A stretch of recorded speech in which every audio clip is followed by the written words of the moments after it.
India में हर रोज करीब 2000 से ज्यादा मोबाइल फोन चोरी होते हैं। गवर्नमेंट ने इसका सोल्यूशन निकाला और 2023 में लॉन्च हुआ संचार साथी app. Alright, some breaking news now coming. संचार साथी ऐप फोन में संचार साथी ऐप को प्री इंस्टॉल कर दें। संचार साथी मोबाइल ऐप लगता है कि ये यूपीआई के बाद ये इंडिया का अगला डिजिटल धमाका होने वाला है। क्या तुम्हें पता है तुम्हारे नाम पे कितने फोन नंबर है? 1, 2, 3 या फिर तुम्हें पता भी नहीं है? और अगर मैं तुम्हें कहूँ कि तुम्हारे नाम पे 15 से 20 सिम कार्ड्स चल रही है जिनके बारे में तुम्हें पता ही नहीं है, तो कैसे लगेगा? Scary right? तो पहले ही बता दूं कि मैं इन्फॉर्मेशन के साथ साथ मेरा हॉनेस्ट ओपिनियन भी शेयर करूंगा और तुम्हारे ओपिनियन भी कमेंट करके शेयर कर देना, मैं बाद में पढ़ लूंगा। क्योंकि जो मैं आज बताने वाला हूं उसके 2 पहलू हैं और दोनों कंट्रोवर्शियल है। देखिए दोस्तों, पहले मैं तुम्हें एक रियलिटी चेक देता हूँ।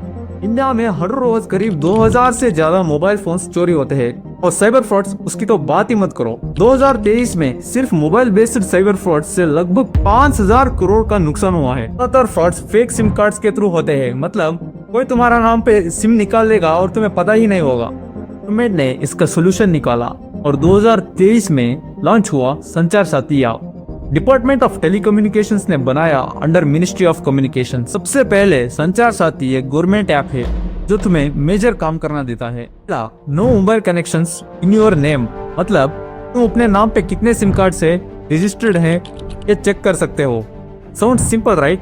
पर वेट करो, यहाँ एक ट्विस्ट है। अपना मोबाइल नंबर डालते हो, ओटीपी वेरीफाई करते हो और बूम, तुम्हें दिखता है तुम्हारा नाम पे 7 कनेक्शन है। मैंने चेक किया तो मेरे नाम पे 7 कनेक्शन थे, पर मैं तो सिर्फ 2 यूज करता हूँ, मतलब 5 और सिम कार्ड्स मेरे नाम से चल रहे थे। कंसर्न ये था कि अगर 5 सिम्स मिसयूज हुई तो पूरा फ्रॉड मेरा सिर तो पा जाएगा, क्योंकि आइडेंटिटी मेरी यूज हुई है। तो मैंने रिपोर्ट करके उन सिम्स को ब्लॉक करवा दिया। फीचर है ब्लॉक। तुम इसे यूज करके तुम्हारा खोया हुआ फोन को ब्लॉक करवा सकते हो। उनका IMEI नंबर ब्लैकलिस्ट हो जाता है अक्रॉस ऑल नेटवर्क्स। तो चाहे जियो लगाए, एयरटेल, VI, फोन काम नहीं करेगा। इसका भी एक ड्रॉबैक है। IMEI ब्लॉक करने का मतलब ये नहीं कि फोन पत्थर बन गया, तो अभी भी उस फोन को वाईफाई से कनेक्ट करके यूज कर सकता है। IMEI ब्लॉकिंग सिर्फ सेलुलर नेटवर्क को रोकता है। अगर आपका फोन स्क्रीन लॉक्ड नहीं है तो चोर वाईफाई के जरिए सोशल मीडिया अकाउंट्स भी यूज कर सकता है। साथ ही लॉन्च होने के बाद अब फ्रॉडस्टर्स फेक डॉक्यूमेंट्स के साथ मल्टीपल सिम्स नहीं निकाल पा रहे हैं। नया सिस्टम ने एकदम से 70 लाख फर्जी सिम कार्ड्स पकड़कर ब्लॉक कर दिए हैं। और आपको लगता है कि आपकी आईडी सेफ है तो एक बार चेक कर लीजिए, क्योंकि सफाई अब बड़े लेवल पे हो रही है। मैंने कुछ सोशल मीडिया पे देखा, लोग जेन्युइनली थैंक कर रहे थे कि उनका फोन मिल गया। तो ये सब CEIR पोर्टल की वजह से मुमकिन हो पा रही है। और ऐप की इंटरफेस इतना सिंपल है कि बेसिक स्मार्टफोन नॉलेज होगा वो भी चलेगा। ये बात भी मानना पड़ेगा कि सरकार ने डिजिटल लेवल पे कुछ तो किया है। दुनिया का बड़े बड़े एडवांस्ड कंट्रीज के पास भी संचार साथी जैसे इंटीग्रेटेड सिस्टम्स नहीं है। लगता है कि ये यूपीआई के बाद ये इंडिया का अगला डिजिटल धमाका होने वाला है। यहाँ तक तो सब ठीक लग रहा है ना? गवर्नमेंट ने अच्छा किया, सिटीजन्स की सिक्योरिटी के लिए ऐप बनाया। पर अब मैं तुम्हें दूसरा पर्सपेक्टिव दिखाता हूँ जो शायद इसे आपको कंट्रोवर्सी में डाल दे। बात करने वाला हूँ जो शायद बहुत लोगों को अच्छी नहीं लगेगी, पर मेरी रेस्पॉन्सिबिलिटी है कि मैं तुम्हें पूरी पिक्चर दिखाऊं। देखिए, संचार साथी ऐप तुम्हारा पर्सनल डाटा कलेक्ट करती है, मोबाइल नंबर, आधार डिटेल्स, लोकेशन, डिवाइस इंफॉर्मेशन, सब कुछ। सवाल ये है कि डाटा कहाँ स्टोर हो रहा है, कितना सिक्योर है और सबसे इम्पोर्टेंट कौन एक्सेस कर सकता है। मैं ये नहीं कह रहा कि गवर्नमेंट कुछ गलत कर रही है, पर रियलिटी ये है कि सेंट्रलाइजेशन ऑफ डाटा हमेशा एक रिस्क कैरी करता है, तो उसके लीक होने का या मिसयूज होने का खतरा हमेशा बना रहता है। दूसरा कंसर्न, मैंने कुछ केसेस पढ़े जहां रियल यूजर्स की सिम कार्ड्स भी ब्लॉक हो गई क्योंकि सिस्टम ने उनको सस्पिशियस मार्क कर दिया।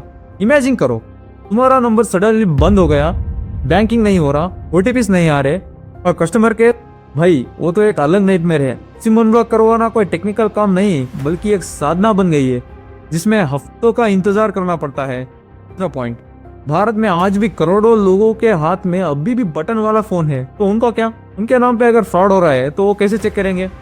और इंडिया का डिजिटल लिटरेसी तो आपको पता ही है। चौथा और सबसे कंट्रोवर्शियल पॉइंट, सेंट्रलाइज्ड कंट्रोल। एक ही सिस्टम के थ्रू सब कुछ मॉनिटर हो रहा है।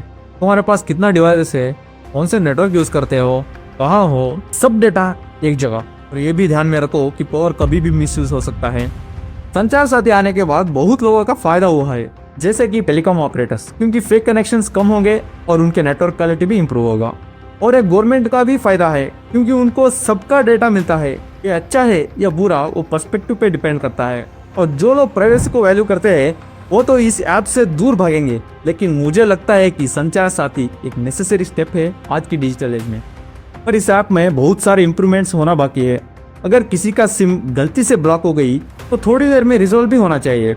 कस्टमर हेल्प सेंटर्स भी होना चाहिए ताकि लोग जाकर कंप्लेंट कर सके। गवर्नमेंट को क्लियर करना चाहिए कि डाटा कहाँ स्टोर हो रही है, कितने टाइम के लिए और एग्जैक्टली कौन एक्सेस कर सकता है। इंडिया में अभी भी प्रॉपर डेटा प्रोटेक्शन ला ही नहीं है। डेटा रिटेंशन की टाइम लिमिट होना चाहिए। और मैं ये भी कहना चाहता हूँ कि किसी भी सॉफ्टवेयर को ब्लाइंडली ट्रस्ट मत करना। सिक्योरिटी इंपॉर्टेंट है पर फ्रीडम भी इंपॉर्टेंट है, प्राइवेसी इंपॉर्टेंट है पर सेफ्टी भी इंपॉर्टेंट है। हमें दोनों के बीच बैलेंस ढूंढना पड़ेगा। और एक इम्पोर्टेंट बात है, लाइक कर दीजिए क्योंकि इस टाइप के वीडियोस बनाने में बहुत मेहनत लगती है। हमारे चैनल पे डीप एनालिटिकल वीडियोस आती रहती है, तो सब्सक्राइब कर लेना। और सरकार ने कैसे टेस्ला को इंडिया में रोक के रखा है वो जानने के लिए इस वीडियो पे क्लिक करो और देखो। जय हिंद, धन्यवाद।